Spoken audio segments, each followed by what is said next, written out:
That entire regime is led by radical clerics who don't make geopolitical decisions. They make decisions on the basis of theology, their view of theology, which is an apocalyptic one. A few moments later. This is the headline. U.S. troops were told Iran war is for Armageddon, return of Jesus. Advocacy group reports commanders giving similar messages at more than 30 installations in every branch of the military. So far, the president has said that's just the way it is regarding U.S. soldiers killed. And according to bombshell new reporting, the reasons given to U.S. soldiers to justify yet another war is even more sickening. As one nation, we grieve for the true American patriots who have made the ultimate sacrifice for our nation, even as we continue the righteous mission for which they gave their lives. We pray for the full recovery of the wounded and send our immense love and eternal gratitude to the families of the fallen. And sadly, there will likely be more. Before it ends, that's the way it is. The past week, the U.S. has entered another major military conflict in the Middle East, this time with Iran. Without any declaration of war by Congress and without a clear constitutionally grounded justification offered to the American people. Well, I think the imminent threat goes back to nuclear weapons. The assessment was it could take 10 years.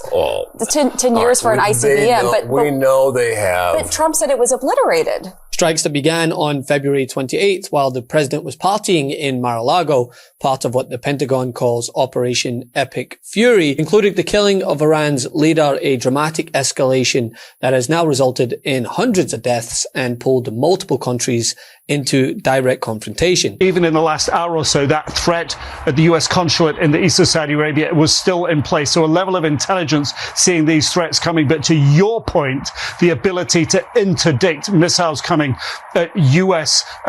consulates and embassies seems to be diminished. Look, take Riyadh here, the capital of Saudi Arabia, yesterday as an example. 4 drones get through to and hit in and around the U.S. embassy here, yet 5 drones fired at the massive Saudi military airbase just outside of the capital. Those were all brought down. The 2 drones that were fired at the big Saudi oil refinery near Dhahran in the east of the country, 2 drones fired there. They were shot down. Some debris did set fire to oil facilities, but it seems that there is a weakness or a hole in the defensive systems around. But the narrative the American public is being offered about the war in Iran isn't just shifting in some military units. It's downright surreal. According to reporting by independent journalist and a former colleague of mine, Jonathan Larson, U.S. troops have logged complaints that commanders told them the conflict with Iran is, quote, all part of God's divine plan, Armageddon, and that President Trump was, quote,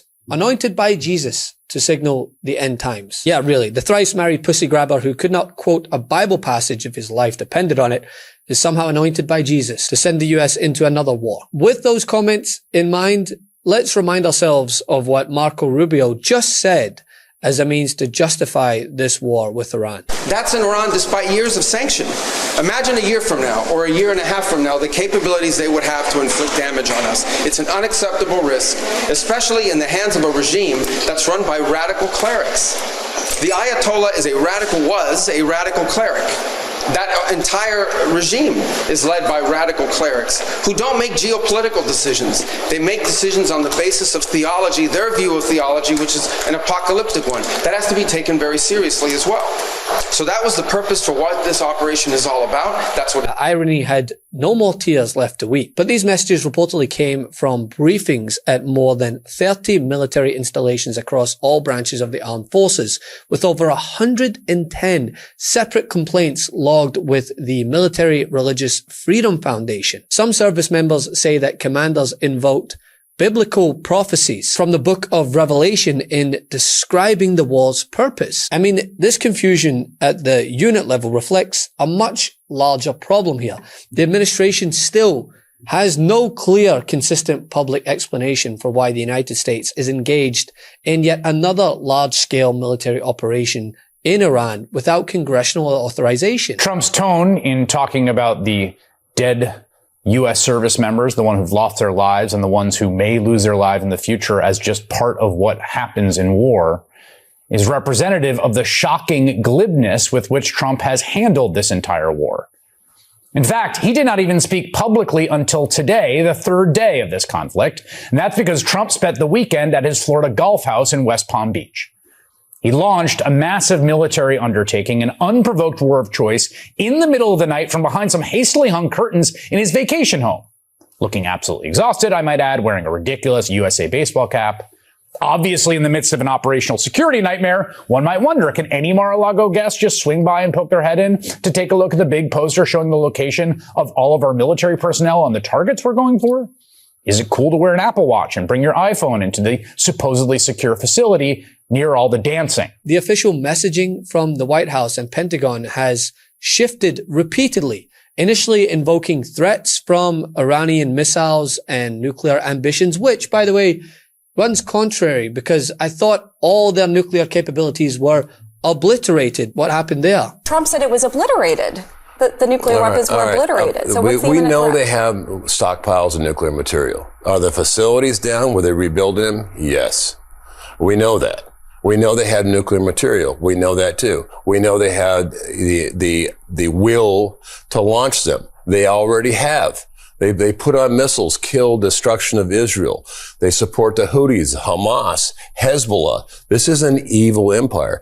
No one disputes that in terms of it being anti-American. But in terms of the justification for this, how are Americans supposed to believe this administration when they've thrown out different justifications?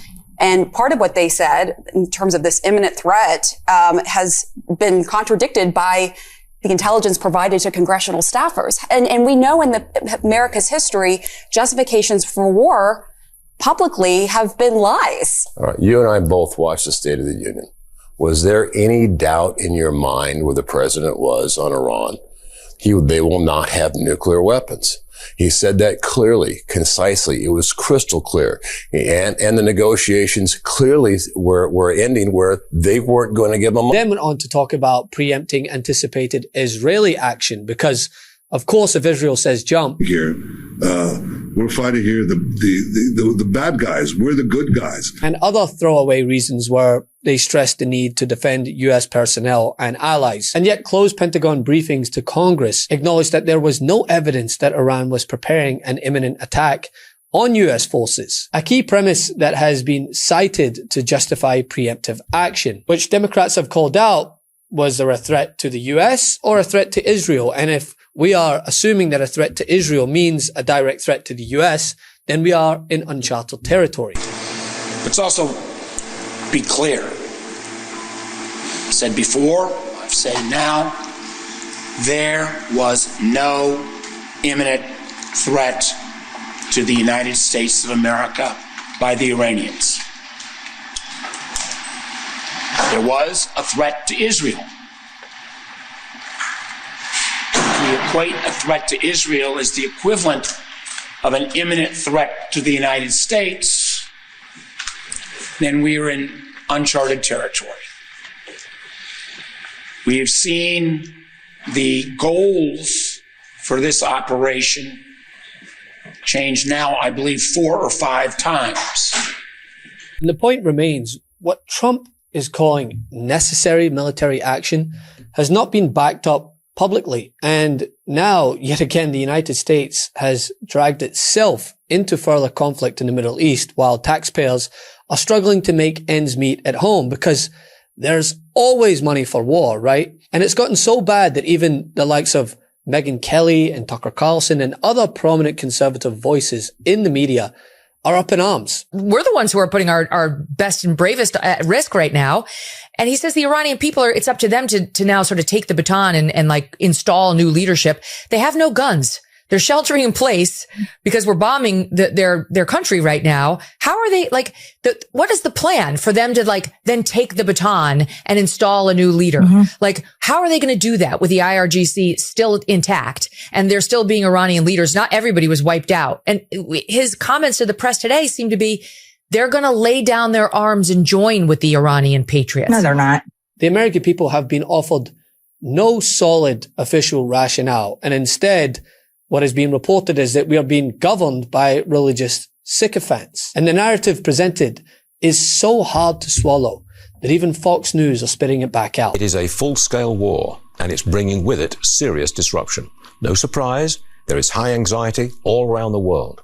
Energy prices have gone straight up. Iranian drones have hit the U.S. Embassy in Saudi Arabia. The State Department is telling Americans in more than a dozen countries, leave. Luxury hotels in the Gulf states have been hit. Qatar has stopped producing nat gas, and the price has spiked. The cost of insuring oil tankers is going straight up. Voters, they're getting skittish. 59% disapprove. Love this video? Support independent media and unlock exclusive content, ad-free videos, and custom emojis by becoming a paid member of our YouTube channel today. You can also gift memberships to others. Let's keep growing together.